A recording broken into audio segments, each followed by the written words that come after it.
Hi friends, అందరికీ నమస్కారం. America అధ్యక్షుడు డొనాల్డ్ ట్రంప్ పై రేప్ కేసు నమోదైంది. నమోదు అవ్వడమే కాదు, అది ప్రూవ్ అయింది. అసలు ఏం జరిగింది, ఆయన మీద కేసు నమోదు అవ్వడం ఏంటి, ప్రూవ్ చేయడం ఏంటి, ఎంత ఫైన్ కట్టారు, ఏంటి శిక్ష అనేది మనం ఒకసారి చూసే ప్రయత్నం చేద్దాం. 1996లో న్యూయార్క్లోని ఒక షాపింగ్ మాల్కి డొనాల్డ్ ట్రంప్ వెళ్ళాడంట. అక్కడ మరి తనకి ముఖ పరిచయం ఉన్నటువంటి వ్యక్తి లేదా నైబరో తెలియదు, కానీ క్యారల్ అనేటువంటి ఒక కాలమిస్ట్. మామూలుగా మనం జర్నలిస్ట్ అంటే వార్తలు రాసేవాళ్ళు అంట, అనలిస్ట్ అంటే విశ్లేషణ చేసేవాళ్ళు. కానీ ఈమె కాలమిస్ట్. పుస్తకాల్లో తను ఒక సబ్జెక్ట్ని తీసుకొని లేదా ఒక వార్తను తీసుకొని దాని గురించి విశ్లేషణ చేసి రాస్తుంది పేపర్లలో, పుస్తకాల్లో. వాళ్ళని కాలమిస్ట్ అంటారు. ఈ కాలమిస్ట్ క్యారల్ని డ్రెస్సింగ్ రూమ్లోకి తీసుకువెళ్ళి ఆమెపై బలవంతం చేయబోయాడంట, అత్యాచారం చేయబోయాడు. 1996 అంటే సుమారు 30 ఇయర్స్. ఇప్పటికి దగ్గర 30 ఇయర్స్, 26 అదొక 4 30 ఇయర్స్. కానీ ఈ కేసు ఆమె కోర్టులో వేసింది ఎప్పుడంటే 2019లో వేసింది. క్యారల్ వేసింది. 19లో వేయడం ఏంటి, 1996లో ఘటన జరిగితే 19లో ఎందుకు వేసింది అని కొంతమందికి అనుమానం రావచ్చు. అమెరికా కోర్టులు ఏదైనా ఒక అత్యాచారం లేదంటే మరొక రకమైనటువంటి కేసుల్లో ఒక లిమిటెడ్ టైం ఇస్తుంది. ఇన్ని సంవత్సరాల లోపు ఎప్పుడైనా కేసు వేయొచ్చండి. అలా ఆమెకు అవకాశం వచ్చింది. మరి అప్పట్లో వేయకపోవడానికి కారణాలు ఏంటో, ఇప్పుడు వేయడానికి కారణాలు ఏంటో తెలియదు. కానీ 2019లో కేసు వేసింది. ఈ కేసు అలా నడుస్తూనే ఉంది. నడుస్తుంటే ఇది అక్రమమైన కేసు, నా మీద అక్రమంగా పెట్టారు అని డొనాల్డ్ ట్రంప్ కూడా వాదించే ప్రయత్నం చేశాడు. అనేక సార్లు ఈ కోర్టులో ఈ కేసు విచారణలు జరిగాయి. అమెరికా సుప్రీంకోర్టు ఏం తీర్పిచ్చిందంటే ఫైనల్గా $5 మిలియన్ ఆమెకి ఇవ్వాలి, నువ్వు సుమారు 42 కోట్లు అంత డబ్బు ఆమెకి చెల్లించాలి అని చెప్పి కోర్టు తీర్పిచ్చింది. అంటే 2 మిలియన్ ఏమో అత్యాచారానికి ప్రయత్నించినందుకు, $3 మిలియన్ ఏమో డిఫమేషన్, పరువు నష్టం దావా అంటారు కదా, అది. ఎందుకంటే ఈ కేసు బయటకు వచ్చి బయట ప్రపంచానికి తెలిసి ఆమె అల్లరైపోయింది. ట్రంప్ ఇలా చేశాడనే విషయం ఆమెకి, ట్రంప్కి తప్ప వేరే వాళ్ళకి తెలియదు కదా.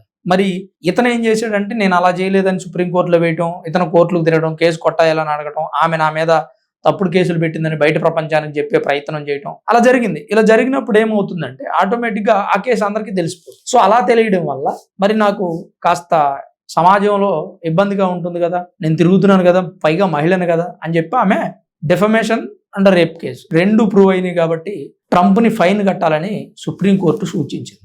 నేను ఒక విషయంలో అప్రిషియేట్ చేస్తాను. అదేంటంటే స్వయాన ఒక దేశానికి అధ్యక్షుడు, ప్రపంచంలోనే చాలా గొప్ప దేశం, పెద్ద దేశం, ధనిక దేశం, ప్రజాస్వామ్యం కలిగిన దేశం, ఆ దేశంలో ఒక అధ్యక్షుడు తప్పు చేస్తే కూడా శిక్ష పడింది అంటే కోర్టులు ఎంత పారదర్శకంగా వ్యవహరిస్తున్నాయో మనం అర్థం చేసుకోవచ్చు. అదే మన దగ్గర అయితే, నేను మన దేశాన్ని తప్పుగా మాట్లాడట్లేదు కానీ క్యాజువల్గా చెప్తున్నా, ఇది మన దేశానికి సంబంధించినటువంటి అంశం కాదు, వ్యక్తులకు సంబంధించిన విషయం. నేను ఎందుకు అంటున్నానంటే ఈ మాట, మన దేశంలో ఒక ప్రెసిడెంట్ తప్పు చేసినా వాడికి శిక్ష పడకుండా వ్యక్తులు, వ్యవస్థలు కాపాడతాయి.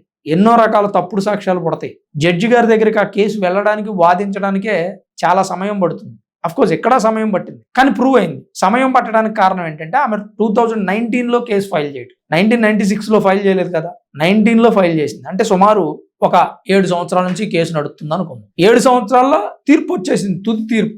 డైరెక్ట్గా దేశ అధ్యక్షుడికి కూడా సుప్రీంకోర్టు శిక్ష విధించింది. నేను ఎందుకు అంటున్నానంటే మన దేశంలో ప్రెసిడెంట్ కూడా ఏదైనా తప్పు చేస్తే ఆ కేసు విచారణకు రానివ్వకుండా మధ్యలో ఎన్నో క్షుద్ర శక్తులు అడ్డుకుంటాయి.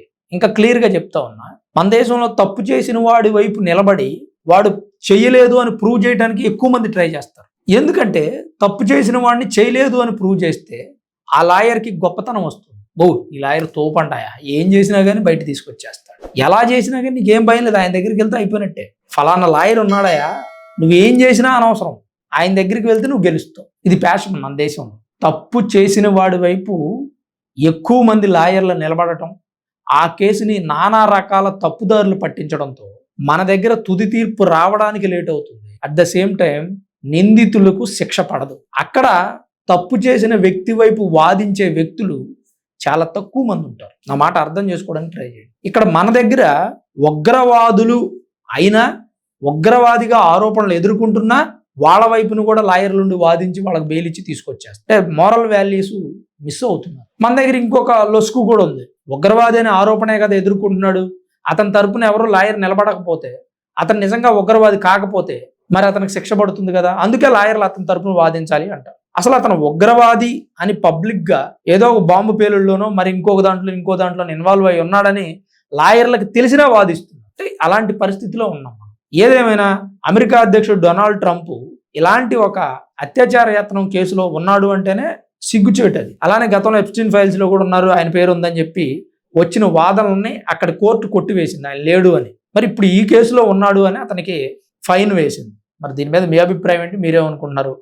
డొనాల్డ్ ట్రంప్ బయటకు వచ్చి ఆర్భాటాలు పలుకుతాడు, నాకు నోబెల్ శాంతి బహుమతి కూడా ఇవ్వాలంటాడు, నేను దానికి అర్హుడిని అంటాడు. మరి ఒక మహిళ కేసు వేస్తే అది నిజమైన ప్రూవ్ అయింది, ఇతనికి ఫైన్ కూడా పడింది. శిక్ష లేదంటే ఫైన్. ఇతను ఫైన్ కట్టే స్థాయిలో ఉన్నాడు కాబట్టి ఫైన్ కడతాడు, నో ప్రాబ్లం. బాధితురాలు ఏం కోరుకుంటే అదే జరిగింది అక్కడ. సో దీని మీద మీ అభిప్రాయం ఏంటి? మీరేమనుకుంటున్నారు? తప్పకుండా కామెంట్ రూపంలో రాయండి. అలానే వీడియో చూస్తున్న వాళ్ళు దయచేసి లైక్ చేయండి. కొత్త వాళ్ళు ఎవరైనా వస్తే మన ఛానల్ చూస్తున్నట్టయితే సబ్స్క్రైబ్ చేసుకోండి. చాలా మంది వీడియో చూస్తున్నారు, కొంతమంది లైక్ చేయడం మర్చిపోతున్నారు, కొంతమంది సబ్స్క్రైబ్ చేసుకోవడం కూడా మర్చిపోతున్నారు. ఆ సబ్జెక్ట్ నచ్చితే మీకు ఖచ్చితంగా సబ్స్క్రైబ్ చేసుకోండి. అలానే వీడియోని లైక్ చేయడం మాత్రం మర్చిపోవద్దు. Thanks for watching this video. This is Ram signing off sunrise studios.